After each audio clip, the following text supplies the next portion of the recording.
Richeuse, Richer, bienvenue dans cette vidéo où tu vas apprendre tout ce qu'il y a à savoir sur les intérêts composés. Que sont les intérêts composés? Comment ça fonctionne? Comment on les calcule? Quels sont les paramètres importants au niveau de nos intérêts composés? Et surtout, comment les utiliser afin de booster tes finances. Dans cette vidéo, il y a un peu de mathématiques. Rassure-toi, j'ai tout simplifié au maximum. Et puis à côté de ça, j'utilise certaines notions telles que le compte-titre ordinaire ou le plan d'épargne en action. Il est possible de suivre cette vidéo sans prérequis, mais si tu ne sais pas ce qu'est un CTO ou un PEA et que tu veux retirer un maximum d'informations de cette vidéo, je t'invite à aller voir donc les vidéos que j'ai faites sur le CTO et le PEA. Puisqu'il y a un minimum de prérequis, niveau de difficulté de Rich, et maintenant, c'est parti. Si tu ne me connais pas encore, je suis Geoffrey, fondateur de Rich, entreprise dont l'objectif est de t'aider à atteindre tes propres objectifs. Et pour atteindre nos objectifs, on a souvent besoin de faire appel à la finance. Avant de commencer, pense à t'abonner et à nous suivre sur les différents réseaux afin d'être informé des nouveautés et surtout de pouvoir partager facilement l'information avec tes proches. Tous les liens utilisés dans cette vidéo sont disponibles dans la description située sous cette même vidéo. Sans plus tarder, que sont les intérêts composés et comment ils fonctionnent? Avant de parler des intérêts composés, on va parler des intérêts simples. Et puisque l'on parle des intérêts simples, on peut se poser la question, que sont nos intérêts? Un intérêt, c'est tout simplement un revenu ou une rémunération que tu peux toucher à partir du moment où tu vas prêter ton argent ou que tu vas placer ton argent. Prenons un exemple. Tu prêtes une certaine somme d'argent. Cette somme d'argent, tu aurais pu en faire autre chose, et puis la somme qui a été prêtée, il y a un risque que tu ne la revoies plus, que ce soit en partie ou en totalité. Pour couvrir ce risque ou ce désagrément, puisque tu aurais pu faire autre chose de cet argent, tu peux demander un bonus. Ce bonus sera défini à l'avance et pourra prendre la forme d'un pourcentage. On va l'appeler le taux, donc le taux d'intérêt. On en vient donc au niveau de nos intérêts simples. Ce sont des intérêts qui ont été générés sur la base d'un montant investi. Prenons un exemple. Guimauve va placer 10 000 euros sur un véhicule financier qui a un taux de 10%. Au niveau de la première année, ou plutôt à la fin de notre première année, on aura 1 000 euros d'intérêt simple, soit 10 000 euros fois 10% nous donne 1 000 euros. Si Guimauve utilise ces 1 000 euros, pour commencer la deuxième année, on aura toujours 10 000 euros fois 10% nous donnera toujours 1 000 euros. Guimauve les utilise à nouveau, et ainsi de suite, et ainsi de suite. Au niveau des intérêts composés, c'est quasiment la même chose à un tout petit détail près. Un petit détail, oui, mais qui aura une énorme importance au fil du temps. On va voir ça juste après. Prenons le cas de Richard. Richard va faire la même chose que Guimauve, à savoir placer 10 000 euros à 10%. À la fin de la première année, il aura 1 000 euros d'intérêt simple. Le petit détail qui fait toute la différence, c'est que les 1 000 euros ne seront pas utilisés, mais ils vont être réinvestis. Donc au début de la deuxième année, Richard aura 10 000 euros plus 1 000 euros, soit 11 000 euros. 11 000 euros fois 10% nous donne 1 100 euros d'intérêt. Nos 1 100 euros d'intérêt sont décomposés de la sorte. Le montant investi initialement par Richard est de 10 000 euros. 10 000 euros fois 10% nous donne 1 000 euros d'intérêt simple. On a la première partie. La deuxième composante, ce sont les 1 000 euros d'intérêt qui ont été générés au niveau de cette première année, qui ont été réinvestis pour notre deuxième année. 1 000 euros fois 10% nous donne 100 euros, soit 100 euros d'intérêts qui ont été générés sur des intérêts. Les intérêts composés sont des intérêts qui sont générés à la fois sur le montant qui aura été investi et aussi sur les intérêts qui sont réinvestis. On va donc générer progressivement des intérêts sur des intérêts sur des intérêts et ainsi de suite. Si on compare le cas de Guimauve et le cas de Richard, on voit que le petit détail a déjà fait une petite différence qui est de 100 euros. Une différence qui va devenir de plus en plus importante dans le temps. Tu n'as pas besoin de l'imaginer, on va voir ça juste après. Et puisque le temps s'invite à la partie, on va voir une manière qui permet d'estimer rapidement en combien de temps on peut doubler la valeur du capital qui aura été investi grâce aux intérêts composés. On va voir à présent comment on calcule les intérêts composés.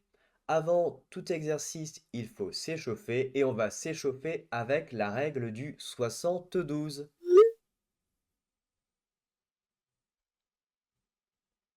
Ah, euh,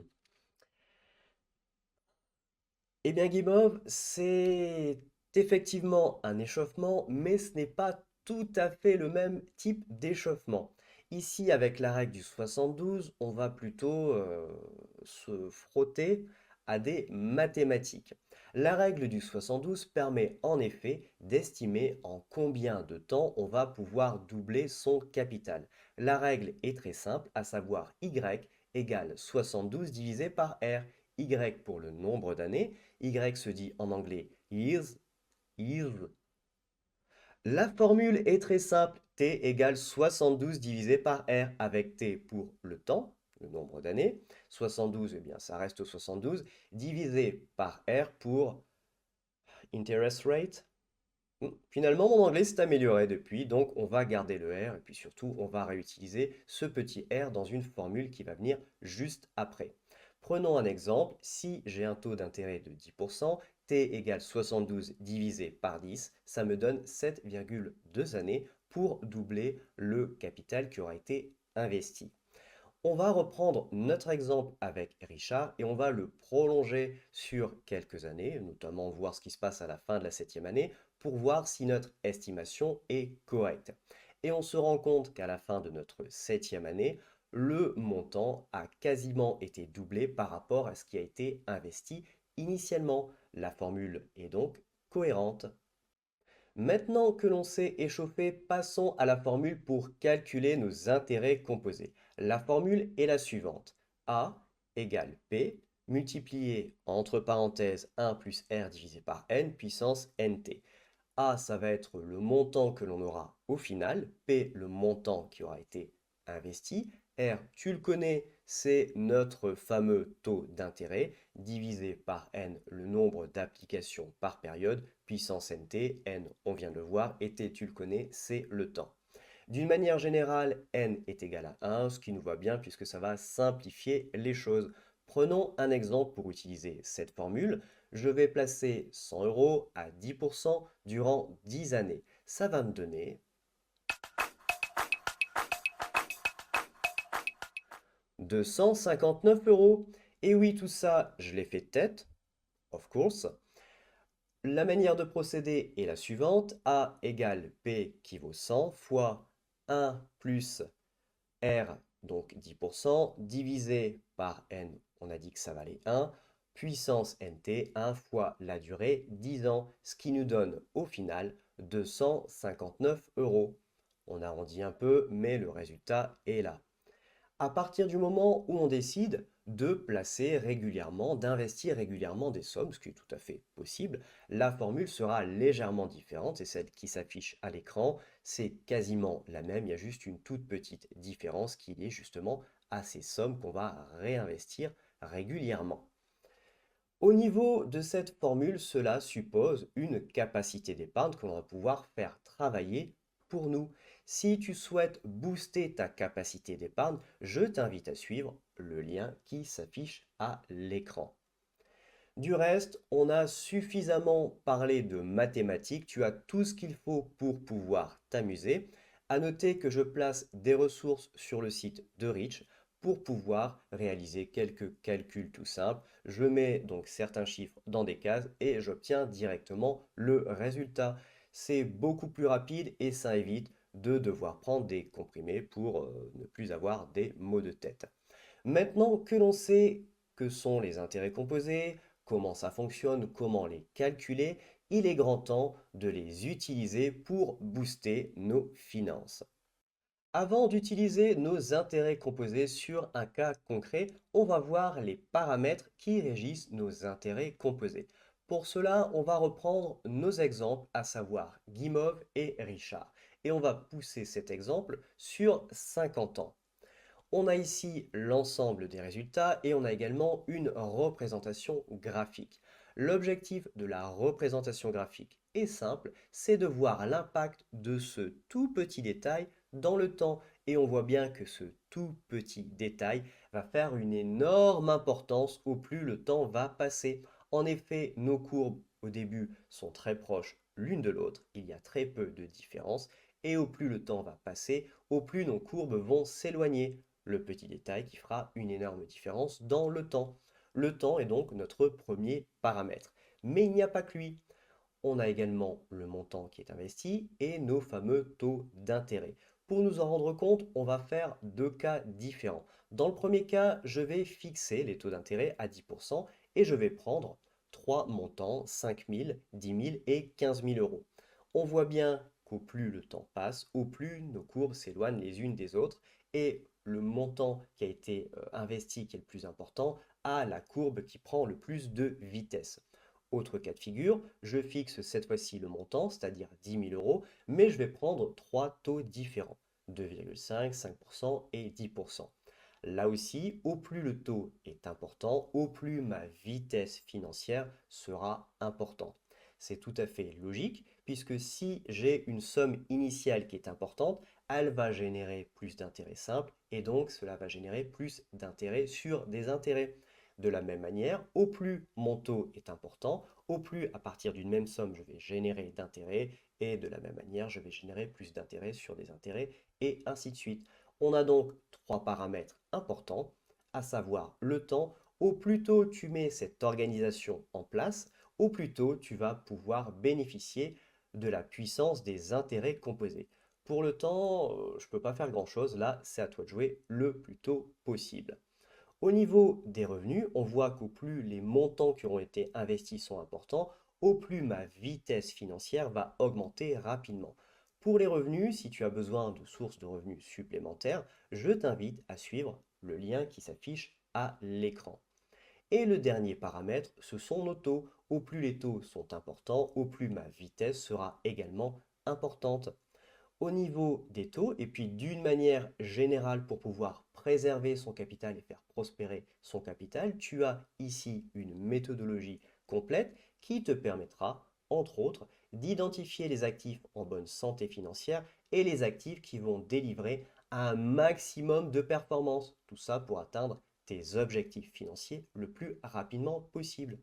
Autrement dit, si un tout petit détail peut faire une énorme différence, un tout petit lien peut lui aussi faire une énorme différence dans ta réussite financière. Maintenant que l'on connaît les paramètres qui composent nos intérêts composés et comment ces paramètres s'imbriquent ensemble, on va pouvoir utiliser le principe des intérêts composés sur un cas concret. Et pour ce cas concret, je vais venir comparer le CTO avec le PEA. Tu n'as pas besoin de savoir ce qu'est un CTO ou un PEA. Je vais te résumer ici ce qu'il faut savoir pour pouvoir suivre notre exemple. Cela étant, si tu sais ce qu'est un CTO ou un PEA, tu vas pouvoir utiliser les informations qui suivent dans ta propre stratégie financière. Je t'invite donc à aller voir mes vidéos à ce sujet. Dans notre exemple, on va partir d'un montant initial de 10 000 euros et un taux d'intérêt de 10%. Et puisque tout est une histoire de petits détails qui font d'énormes différences, on va parler de fiscalité. Et oui, le mot est lancé, la fiscalité. Que ce soit la fiscalité ou les frais d'une manière générale, ils vont venir plomber ta performance. Et en parlant de fiscalité, on va se baser sur le PFU, le prélèvement forfaitaire unique, qui vaut actuellement 30%. Dans notre exemple, je place 10 000 euros. 10 000 euros à 10% me donne 1 000 euros d'intérêt, soit 1 000 euros de gain. Côté CTO, pas de cadeau niveau fiscalité. Mes 1 000 euros seront imposés à 30%, j'aurai donc 300 euros d'impôt, il me restera 700 euros. 700 euros que je vais pouvoir replacer avec mon montant initial. 10 000 euros plus 700 euros, je commence ma deuxième année avec 10 700 euros. Côté PEA, on ne m'embête pas à partir du moment où je reste à l'intérieur de mon enveloppe. Mes 1 000 euros sont donc mes 1 000 euros. Pour démarrer ma deuxième année, j'ai donc 10 000 euros plus 1 000 euros de gains issus de la fin de ma première année. J'ai donc une différence, 11 000 euros d'un côté, 10 700 euros de l'autre. Et puisqu'un tout petit détail va faire une énorme différence dans le temps, ici aucun suspense, tu vois apparaître les éléments sur l'écran. D'un côté, à la fin de mon cycle, ou plutôt quand je vais commencer ma 50e année, j'aurai un peu moins de 300 000 euros, et de l'autre côté, j'aurai un peu plus d'1 million d'euros. Le petit détail qui fait toute la différence. C'est la raison pour laquelle il faut réfléchir sur cette partie fiscalité et frais de nos différentes enveloppes afin de préserver au maximum notre performance. Je vais également faire un point sur la conclusion de mon exemple. Ici, la conclusion, ce n'est pas le CTO, c'est pas bien, le PEA, c'est mieux que le CTO. Non, la conclusion ici, c'est plutôt que finalement, que ce soit le CTO ou le PEA, d'un cas comme de l'autre, ce sont des outils. Je dispose d'un objectif, en fonction de mes objectifs, je mets en place une stratégie, et pour mettre en place cette stratégie, et surtout atteindre mes objectifs, je vais utiliser les outils qui me permettent d'atteindre mes propres objectifs. On va prendre tout cela sous un autre angle. Au niveau du CTO, il est possible d'avoir beaucoup plus d'actifs variés que sur un PEA. Le périmètre également du CTO est beaucoup plus important que celui que j'ai sur le PEA.